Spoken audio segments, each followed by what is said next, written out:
The music, the costumes, the hair. There's only one ABBA. And after decades of going their own way, Benny Andersson has been a music legend for decades. As one of the masterminds behind ABBA, he gave the world songs that still make us sing and dance today. But behind the glitter and chart-topping hits, life wasn't always easy. ABBA's breakup hit hard, and Benny faced personal and family struggles that few fans knew about. He kept most of it private, choosing to let the music speak for him. But now, at 78, Benny has finally opened up about the truth, about her, about his past, and about what's really going on with ABBA today. Join us as we take a closer look at Benny's journey from the start, and see what he has finally confessed. Early life and first steps in music. Benny Andersson was born on the 16th of December, 1946 in the Vossen district of Stockholm. His father Gaster Andersson was a civil engineer and his mother was Leila. He had a younger sister Eva Lise who was born in 1948. Music was in his blood from the start. Both his father and grandfather Ephraim played the accordion. When Benny was 6 years old, they bought him his own accordion and introduced him to Swedish folk music, traditional music, and a style called schlager. He quickly developed a love for all kinds of music. The first records he owned were Jubis music by Katarina Valente and Elvis Presley's Jailhouse Rock. He especially loved the song Treat Me Nice on the flip side because it had a piano. This mix of different music styles would influence him for the rest of his life. At the age of 10, Benny got his own piano and taught himself to play. He was inspired by musicians like Brian Jones. School didn't hold his interest for long, so he left at 15 and started performing at youth clubs. During this time, he met his first girlfriend, Christina Granville. They had 2 children together, Peter, born in 1963, and Helen, born in 1965. In early 1964, Benny and Christina joined a group called Elveret Spelman Slag, which means the Electricity Board Folk Music Group. The name was a playful joke about their electric instruments. They played mostly instrumental songs like Baby Elephant Walk. And this was when Benny began writing his first songs, The Hepstars and Rising Fame. In October 1964, Benny's career took a big step forward when he joined the pop band, The Hepstars, as their keyboardist. Just a few months later, in March 1965, the band had their breakthrough with the hit song Cadillac. The Hears quickly became one of the most famous Swedish pop bands of the 1960s. Benny became not just their keyboard player, but also the main musical force behind the group, as well as a teen idol. At first, the band played mostly cover versions of international hits, but Benny soon began writing songs for them. He gave the band several big hits, including No Response, Sunny Girl, Wedding, Consolation, It's Nice to Be Back, and She Will Love You. These songs helped shape their identity and proved Benny's talent for creating memorable music. Benny met Björn Ulvaeus in June 1966, and the two quickly began writing songs together. Their first song was Isn't It Easy to Say, which was later recorded by the Hepstars. Benny also worked with Lasseberg Hogan and together they wrote several songs. One of their entries, Hedge Clown, came second in the 1969 Melody Festival, Sweden's Eurovision Song Contest finals. That same event changed Benny's life in another way. He met singer Arne Frid Lingard and they soon became a couple. Around the same time, Björn met singer Agnetha Fältskog. These personal relationships naturally led to the close collaboration between the four of them in the years that followed. Benny and Björn scored their first songwriting hits in 1969 with Luva Sexatal for Britta Borg and Spellman for the Hepstars. As the two couples began helping each other in recording sessions, the powerful blend of Agnia and Annie Fred's voices convinced Benny and Björn to model their group after successful mixed vocal acts of the time. Benny's connection with Annie Fred also grew through music. He produced her 1969 single Peter Pan and later her debut album Frida in 1971. She kept busy with reviews and cabaret shows in Stockholm, while Agnetha starred in the Swedish version of Jesus Christ Superstar in 1972. By the early 1970s, all four were supporting each other's music careers, laying the foundation for something bigger, the beginning of ABBA. The first time the four performed together was in April 1970 during a trip to Cyprus. They sang for fun on the beach, but it turned into an impromptu concert for United Nations soldiers stationed there. Around that time, Benny and Björn were recording their first joint album, Liquor, with Agnetha and Annie Fred, providing backing vocals on several tracks. Later that year, they launched a stage act called Fest Focus, which means party people, but can also mean engaged couples. They debuted it on the 1st of November, 1970 in Gothenburg. The show received mostly negative reviews except for their performance of Hedge Gam Man, Hello Old Man, which became their first hit together. Credited to Björn and Benny, the song reached number 5 on the sales charts and stayed at number 1 on Svenskapen for 15 weeks. By 1971, the four were working together more often, adding vocals to each other's songs and touring. Benny and Bjorn released more singles like Det kan ingen Dr. Halpa No Doctor Can Help With That and Tanko M Jorden Vorong Imagine If Earth Was Young, with Agnetha and Annie Fred's voices playing a bigger role. In the summer of 1971, Agnetha and Bjorn, now married, began performing regularly with Benny at Swedish folk parks. Andersson, the head of Polar Music, believed strongly that Benny and Bjorn could achieve worldwide success. He encouraged them to keep writing, and after some near misses they entered the 1972 Melody Festival with Sag Date Met and sang Say It, with a song which came third and became a hit in Sweden. Then an unexpected success came from Japan, where their song She's My Kind of Girl made it into the top 10 in 1972. The real spark came in June 1972 when they released People Need Love, with Agnetha and Annie Frid featured more prominently. It was credited to Bjorn and Benny, Agnetha and Annie Frid. And while it only reached number 17 in Sweden, it was enough to prove they had something special. It even charted in the United States, marking the first small step toward what would soon become ABBA's worldwide success. Ring Ring and the birth of the name ABBA. In 1973, the group, still going by the long name Bjorn and Benny, Agnetha and Annie Frid, entered Melodfestivalen again with their song Ring Ring. Producer Michael B. Trito gave the track a special wall of sound feel that would later become ABBA's signature. The song was also given English lyrics by Neil Sedaka and Phil Cody. Many thought it would win, but it only came third in the contest. Even though it didn't make it to Eurovision, the song and album Ring Ring became hits in several European countries and in South Africa. That same year, Agnetha had her daughter Linda and was briefly replaced by Inga Brunn for a trip to West Germany. Around this time, manager Stig Andersson decided the group needed a shorter name. He began calling them ABBA, a playful nod to a Swedish fish canning company of the same name. Permission was granted as long as the band didn't bring shame to the brand. ABBA was simply the first letters of each member's first name, and by late 1973, it appeared on studio paperwork. A few years later, their famous logo with the backwards B was created during a photo shoot when Benny accidentally held his letter the wrong way, inspiring the final design. By 1976, the mirrored B became a permanent part of ABBA's image. Waterloo in the breakthrough years. In 1974, ABBA were invited to compete again in Melody Die Festival. They chose the upbeat Waterloo, influenced by the glam rock scene in the UK. This time, they were more experienced and better prepared. On the 9th of February, 1974, they won the Swedish selection, and on the 6th of April, they took the Eurovision Song Contest crown performing in English. The win opened doors across Europe. Waterloo hit number 1 in 9 countries and broke into the US top 10, reaching number 6. Their next single, Honey Honey, had moderate success. But in the UK, their label chose to re-release Ring Ring instead. Some began wondering if they were just a one-hit wonder. In late 1974, they toured parts of Europe, but not all shows sold out, forcing some cancellations. Things changed in early 1975 when they toured Scandinavia and played to packed venues. They continued releasing singles including SOS and MMA Mia, which became massive hits in Europe and Australia. In Australia, their songs dominated the charts thanks to TV's Countdown. Mamma Mia stayed at number 1 for 10 weeks. By early 1976, ABBA had become a household name in many countries. Although breaking into the US album market was still difficult. In March 1976, ABBA released Greatest Hits, their first UK number 1 album, which included the new song Fernando. It became one of their biggest hits ever, topping charts in at least 13 countries and selling over 10 million copies worldwide. Later that year, they released Arrival, which took their success to a new level. The album included Money, Money, Money, Knowing Me, Knowing You, and their most famous hit, Dancing Queen, which topped charts globally, including in the United States. In January 1977, they launched their first major tour, starting in Norway and traveling through Europe before heading to Australia. There they played for huge crowds despite challenges like heavy rain and even a bomb scare in Perth. The Australian tour was so intense it was later captured in ABBA the movie. By the end of 1977 they released ABBA the album alongside the movie.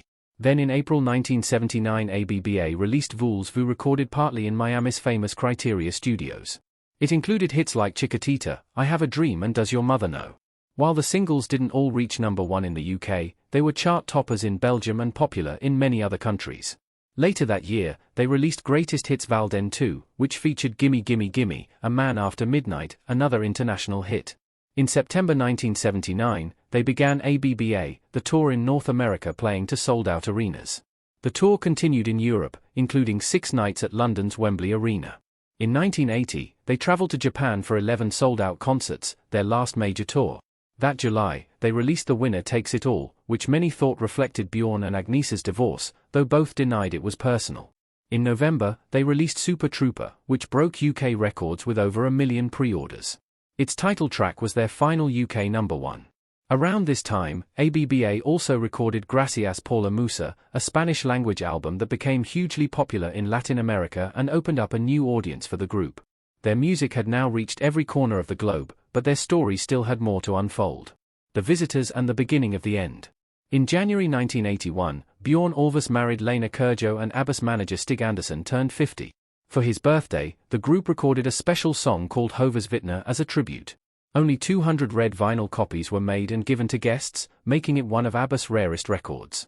Just a month later, Benny Andersson and Annie Fred Lyngstad announced they were divorcing. It was revealed their marriage had been difficult for years, and Benny had already met Mona Norlett, whom he married in November that same year.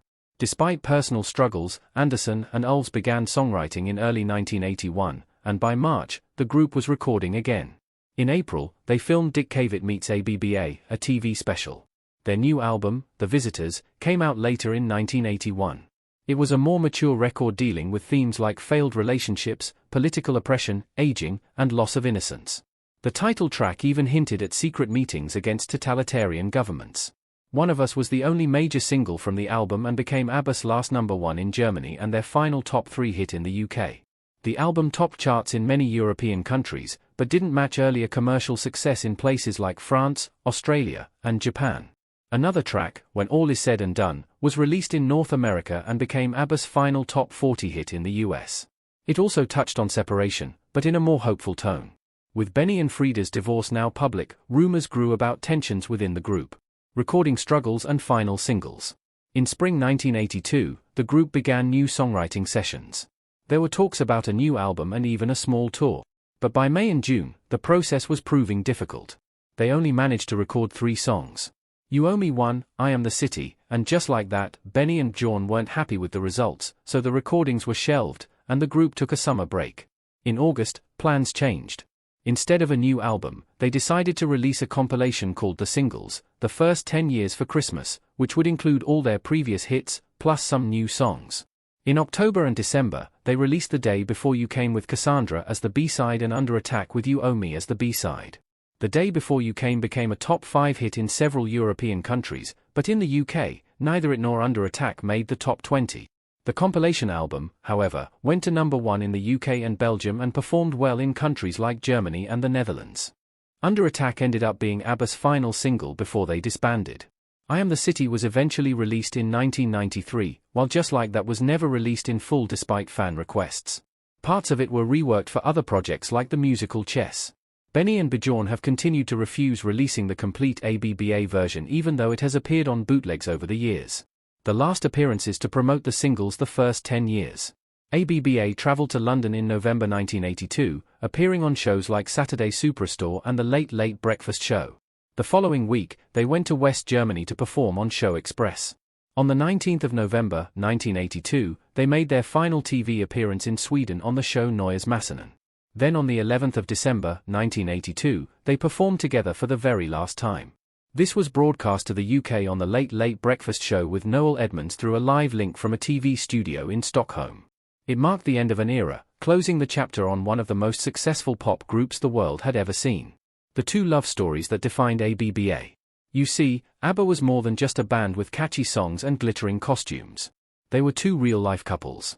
Agnith Falskog with Bjorn Ulvaeus and Benny Andersson with Annie Frida Lyngstad. Their romance stories were part of ABBA's charm in the early 1970s. Fans loved the idea that the same people singing love songs on stage went home together at night. Agnitha met Bjorn in 1968 when he was with the Houdini Singers. They married in July 1971 with Benny playing the organ at their wedding. They had their daughter Linda in 1973 and son Peter in 1977. But fame wasn't always kind. Touring and constant pressure put a strain on their marriage. In 1979, at the height of ABBA's success, they split. The breakup was painful for Agnitha, who later said she needed therapy. Reports claimed Bjorn had a new girlfriend, Lena Kyrjo. Within a week. Around this time, Bjorn wrote, The Winner Takes It All. which Anatha sang with lines like, "Tell me, does she kiss like I used to kiss you?" She admitted it was emotional, but said, "It was fantastic to do that song because I could put in such feeling." While they told the media it was a happy divorce, Anatha later said, "Obviously, we all know there are no such things as happy divorces, especially when there are children involved." Benny and Frida's story began in 1969 and they were living together by 1971. They didn't marry until October 1978 when ABBA was at its peak. But just 2 years later in 1980, they separated. Benny told reporters they were still friends, but the real reason became clear. He had met another woman, TV producer Mona Norlett, whom he married in 1981. Frida said they decided to be completely honest about their problems. She explained, "We simply grew out of each other. Breaking up became a necessity." Like Anatha and Bjorn, they tried to continue in ABBA after their split, but the chemistry had changed. By 1982, both marriages were over, and so was ABBA's golden run, life after the breakups. When ABBA ended, Bjorn and Benny stayed busy and hugely successful. They wrote the hit musical Chess, worked on Mamma Mia for stage and film, and produced music for other artists. Their fame and fortunes kept growing with each worth hundreds of millions. Frida and Anatha's lives took a different path away from the spotlight and filled with personal struggles. Anatha battled stage fright, a fear of flying, and the pain of being away from her children during tours. Her shyness and weaker English compared to the others made her feel less confident in public. After her split from Bjorn, she had several relationships, including with a psychiatrist who had once tried to save her marriage and a detective who was protecting her children from kidnap threats. She remarried in 1990 to surgeon Thomas Sonnenfeld, keeping it secret until they divorced 3 years later. Tragedy struck when her mother took her own life, followed by her father's death a year later. Agnetha became more withdrawn, avoiding public life and even music. In one of the strangest turns in her life, she began a relationship with G.E. Vandergraaf, a Dutch fan who had stalked her for years. She later admitted, "I felt I could not resist anymore. I wanted to know him." The relationship ended badly with G.E. returning to stalk her again after their split, leading her to seek court protection. Agnetha eventually moved deep into the Swedish countryside, living in seclusion much like Swedish legend Greta Garbo. Even saying at one point, "I want to be alone." For years, she didn't sing or even listen to music until surprising fans in 2004 with a new album, My Coloring Book. But just as quickly, she stepped back from the public eye again. Frida's journey through loss and change. Frida's story carried its own shadows. She was the child of a wartime romance between her Norwegian mother and a German soldier during World War II. Her mother, Signe, was just 16 when she met Alfred, a married Wehrmacht sergeant. Food was scarce, and he brought her a sack of potatoes, a gift that led to a brief relationship. Frida was born in 1945, but her father was sent back to Germany before meeting her. Facing public shame in Norway, Signe fled to Sweden with baby Frida and her mother, Agni. Tragically, Signe died of kidney failure at 21, leaving Frida to be raised by her grandmother. She grew up believing her father had drowned until a reunion was arranged in 1977 after his niece recognized her from an interview. The meeting was short-lived with Frida saying, "It's difficult to get a father when you're 32 years old." By the time she met Benny in 1969, Frida had already been married and divorced with 2 children from her first marriage. She and Benny married in 1978, but after their split in 1981, she was deeply hurt to see him marry someone else so quickly. After ABBA ended, she moved to London, then settled in Switzerland. In 1992, she married into German royalty, becoming Her Serene Highness, Princess Annefrid of Reuss. But tragedy followed her. Her 30-year-old daughter was killed in a car accident in New York in 1998. And the next year her husband Prince Heinrich died of cancer. Frida withdrew from public life saying her faith helped her through the pain. In more recent years she has found happiness again in Zerat, Switzerland with Viscount Hamilton, heir to the W.H. Smith fortune, the long road to reunion. After ABBA split, the idea of a reunion became music's most asked question. Offers poured in, including a reported $1 billion in the early 2000s for a concert series, which they turned down. For decades, they were only seen together at rare events like the Mamma Mia musical and movie premieres. But in 2018, something changed. All 4 began talking about working together again. At first, they planned just 2 new songs, but this grew into a full album, Voyage, released in 2021. Bjorn recalled the first day back in the studio saying, "I looked around and I looked into Agnia's eyes and Frida's eyes, and there was the same kind of feeling, the warmth and the friendship and the bonds." They also announced a high-tech concert experience with digital avatars performing in London, giving fans a new way to see the group. ABBA Voyage, a modern stage for timeless music. ABBA Voyage first opened in 2022, and it's not your typical concert.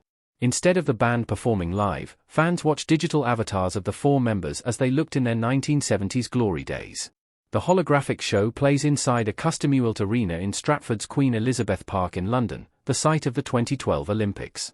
The set list is packed with crowd favorites like Dancing Queen, Waterloo, and Mamma Mia, and the high-tech production makes it feel as though ABBA are right there in the room.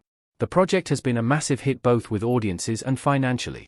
According to a new report, ABBA Voyage has pumped £322 million into the British economy with more than 1 million tickets sold at prices up to £181.50.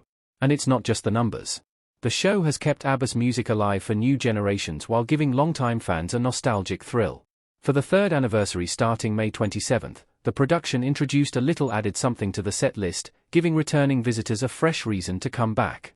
While Anatha Falskog and Bjorn Ulvaeus couldn't be there for the anniversary, Benny and Frida's appearance gave the celebration an emotional touch. It showed that even after decades, breakups, and life changes, ABBA's story is still being written, not just through their music, but in moments like these, where the past and present stand together on the same stage. Speaking of which, on May 27, 2025, something special happened at ABBA's Voyage show in London. Benny's heartfelt words about Frida. Benny Andersson, now 78, and his former wife and bandmate, Frida Lyngstad, 79, made an unannounced appearance to mark the concert's third anniversary. The crowd went wild when they saw the two standing together in the balcony, a rare sight since their marriage ended over 4 decades ago. Benny in a printed blazer and Frida, dressed in a chic cream outfit, stood side by side as the cheers filled the venue. Taking the microphone first, Frida smiled warmly and told the audience, "I love you very much. Thank you for all your support over the years. It's hard to imagine it's nearly 50 years ago." She then added with a laugh, "I'm turning 80 this year." Which sparked even louder applause. Her words felt like a bridge across the years, acknowledging the long journey from ABBA's beginnings to this moment. Benny then stepped up and instead of a serious comment, he lightened the mood with a playful, "Two men walk into a bar," making Frida burst into laughter. For fans, it was more than just a joke. It was a reminder of their easy connection and history together. They had first met in 1969, moved in together soon after, and married in 1978 during the height of ABBA's fame. But staying together while being in one of the world's biggest bands proved difficult. By 1980, their marriage had ended and the divorce was finalized the next year. At the time, Benny admitted, "Frida and I are still friends. We decided to stay together for the sake of the music." Frida explained honestly, "We simply grew out of each other. After long and hard talks, we decided to go our separate ways. There was a lot of tears and a lot of discussions, but there was no way back. Breaking up became a necessity." Their appearance at Voyage and Benny's warm, light-hearted moment was the kind of public gesture that felt like a quiet revelation about how much respect and affection still remains between them. While ABBA Voyage continues its sellout run in London, Benny Andersson and Bjorn are making waves on Broadway. Later in 2025, 2 of their biggest stage hits, Mamma Mia and Chess, will run at the same time. Mamma Mia premiered in London in 1999, arrived on Broadway in 2001, and has since been seen by over 70 million people in 50 productions in 16 languages. It became Broadway's 9th longest-running show, playing 14 years with 5,773 performances and grossing more than $7 billion. Now it returns to the Winter Garden Theatre for a limited run from August 2, 2025 to February 1, 2026. Chess, co-created in the 1980s, will join it on the Broadway stage. Having both shows play simultaneously highlights the enduring strength of Benny and Bjorn's partnership, a creative bond that has thrived through ABBA's breakup and personal challenges, continuing to connect their music to generations of fans worldwide. Do you think ABBA's marriages and divorces were the main reason the band broke up, or would it have happened anyway? Share your thoughts in the comments below, and don't forget to hit like, subscribe, and stay tuned for more incredible stories from Hollywood's fascinating history. See you next time.